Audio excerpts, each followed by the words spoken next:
Mga kapatid na nananampalataya sa Allah, ang magiging paksa natin sa ngayon ay sa wikang Arabic, ahamiyatus salah. Ibig sabihin nito, mga kapatid, ay ang kahalagahan ng pagdarasal. Alam natin na ang pagdarasal ay ayon sa literal na kahulugan nito ay ang dua, ang panalangin sa Allah subhanahu wa ta'ala. Kaya dahil dito ay mababanggit natin ang ilan sa mga kahalagahan ng pagdarasal.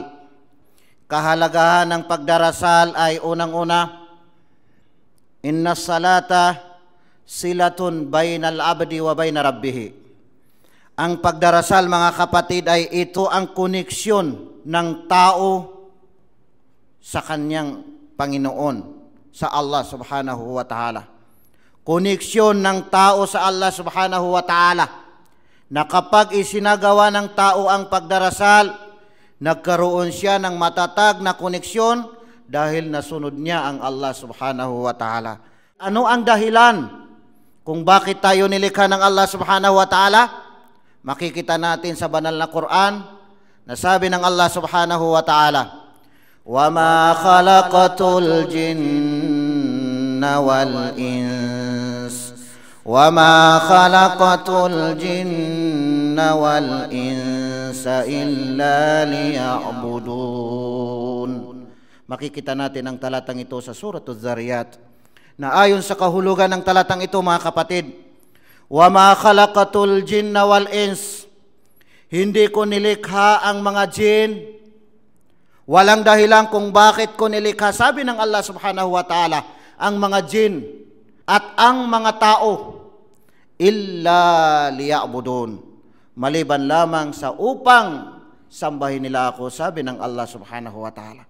Pagsamba sa Allah subhanahu wa ta'ala, ang dahilan kung bakit niya tayo nilikha, bagamat malawak ang kahulugan ng tinatawag na ibada, ibig sabihin ay ang pagsamba sa Allah subhanahu wa ta'ala, subalit ang pinakapunto natin, mga kapatid, ay ang tinatawag na pagdarasal, mga kapatid na nananampalataya sa Allah subhanahu wa ta'ala ng 5 bisis sa loob ng isang araw.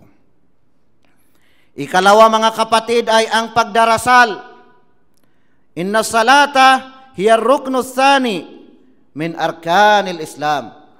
Ang pagdarasal, mga kapatid na nananampalataya sa Allah, ay makikita natin na ito ang ikalawang haligi ng Islam na nararapat na itatag ng sino mang taong Muslim sa kanyang sarili. Ang ikatlo, mga kapatid, na kahalagahan ng pagdarasal, inna salata syuri'at fis sama. Ang pagdarasal ay ito ay ipinag-utos ng Allah subhanahu wa ta'ala. Saan ipinag-utos? Ipinag-utos ito doon sa kalangitan. Doon sa Sidratul Muntaha, sa kapanahunan na si Propeta Muhammad sallallahu alaihi wasallam, na siya ay pinahintulutan ng Allah subhanahu wa ta'ala na siya ay maglakbay sa loob ng isang gabi lamang, mga kapatid na nananampalataya sa Allah. Isang gabi lamang na paglalakbay ni Propeta Muhammad sallallahu alaihi wasallam doon sa mga kalangitan, mga kapatid, doon ipinag-utos ang pagdarasal. Ganun kahalaga, mga kapatid, ang pagdarasal, na kung saan ay si Propeta Muhammad sallallahu alaihi wasallam, espesyal na pinapunta siya doon sa kalangitan. Ang lahat ng mga uri ng pagsamba sa Allah subhanahu wa ta'ala, o mga gawain na pagsamba sa Allah subhanahu wa ta'ala, ipinag-utos ng Allah na order na dito ibinaba sa kalupaan, na si Propeta Muhammad sallallahu alaihi wasallam ay nasa kalupaan. Subalit ang pagdarasal, mga kapatid, espesyal na pinapunta si Propeta Muhammad sallallahu alaihi wasallam doon sa mga kalangitan o sa mga kaantasan ng langit. Ibig sabihin ay napakahalaga ang pagdarasal dahil doon ipinag-utos ang tinatawag na pagdarasal ng 5 beses sa loob ng isang araw. Mga kapatid na nananampalataya sa Allah, ipinag-utos sa atin ang pagdarasal. Paulit-ulit na banggit sa banal na Quran. Isang talata mga kapatid na sabi ng Allah subhanahu wa ta'ala, wa aqimus salata wa atuz zakah wa aqimus salata wa atuz zakata warka'u ma'ar raki'in. Makikita natin ang talatang ito sa Suratul Baqarah na sinabi ng Allah subhanahu wa ta'ala ayon sa kahulugan ng talatang ito, wa aqimus salata, at inyong isagawa ang pagdarasal, wa atuz zakah, at inyong ibigay ang tungkuling kawanggawa o obligadong kawanggawa ang pagbibigay ng zakah, warka'u marraki'in, at kayo ay magruko o kayo ay magyukod na kasama ang mga taong nagyuyukod o kaya ay ang mga taong nagdarasal. Makikita pa natin ang isang talata rin na nabanggit sa Suratul Baqarah. Hafizu ala salawati was salatil wusta wa qumu lillahi qanitin. Hafizu ala salawati was salatil wusta. Inyong pangalagaan ang mga pagdarasal. Pagdarasal ng 5 beses sa loob ng isang araw. Was salatil wusta, at panggitnang pagdarasal. Ibig sabihin nito mga kapatid, ang salatul wusta ay ang pagdarasal ng salatul asr. Subalit mayroon ding mga pantas na nagsabi na ang salatul wusta ay pagdarasal ng tinatawag na salatul subah. Subalit na pagsang-ayunan naman ng karamihan sa mga pantas at saka ang mga tabi'in na ibig sabihin ay ang panggitnang pagdarasal na tinutukoy dito sa banal na Quran ay ang tinatawag na salatul asr. Hafizu ala salawati was salatil wusta wa qumu lillahi qanitin. Inyong isagawa para sa Allah ang pagdarasal ng tinatawag na qanitin, sumusunod sa Allah at nagpapakumbaba sa Allah subhanahu wa ta'ala. Mga kapatid na nananampalataya sa Allah, ang pagdarasal ay tanha anil fahsya'i wal munkar, pinaka nakakapigil sa mga gawain na mga masasamang mga gawain. Ano ang sabi ng Allah subhanahu wa ta'ala? Wa aqimis salah, innas salata tanha anil fahsya', innas salata tanha anil fahsya'i wal munkar. Makikita natin ang talatang ito sa Suratul Ankabut na ayon sa kahulugan ng talatang ito, wa aqimis salah, iyong isagawa ang pagdarasal.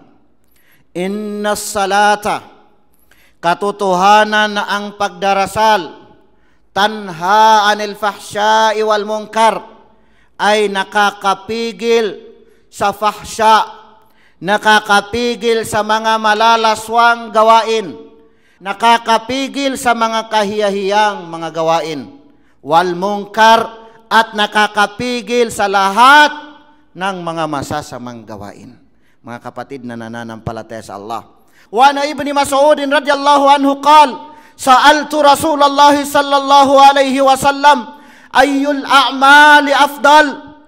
Ayon kay Ibni Mas'ud, kalugdan siya ng Allah subhanahu wa ta'ala, sinabi niya, tinanong ko si Propeta Muhammad sallallahu alaihi wasallam, ayyul a'mali afdal, ano ba ang pinakamainam, pinakamahalaga na mga gawain o pinakamahalaga sa mga gawain?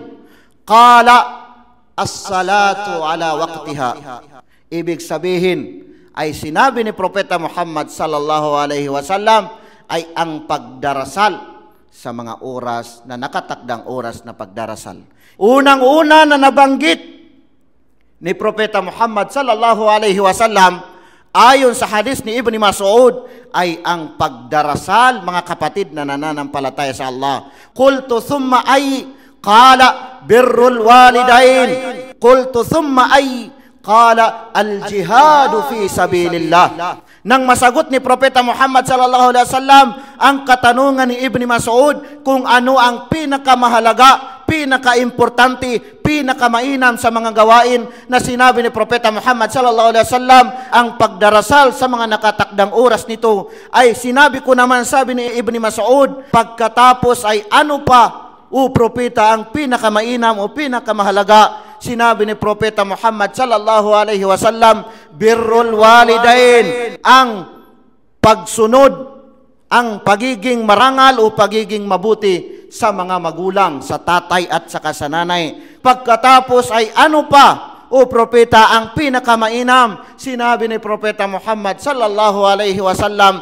al-jihadu fi sabilillah, ang pakikipagdigmaan, ang jihad alang-alang sa Allah subhanahu wa ta'ala, sa pamamagitan ng ating mga sarili mismo o sa pamamagitan ng ating mga kayamanan, maitutulong natin sa mga taong nakikipagdigmaan alang-alang sa Allah subhanahu wa ta'ala. Mga kapatid na nananampalataya sa Allah, pagdating natin sa araw ng paghuhukom, unang-una na kukwentahin sa atin ang pagdarasal. Kapag ito ay naging mabuti, perfect, maganda ang kanyang pagdarasal, ay magiging mabuti ang lahat-lahat ng kanyang mga gawain.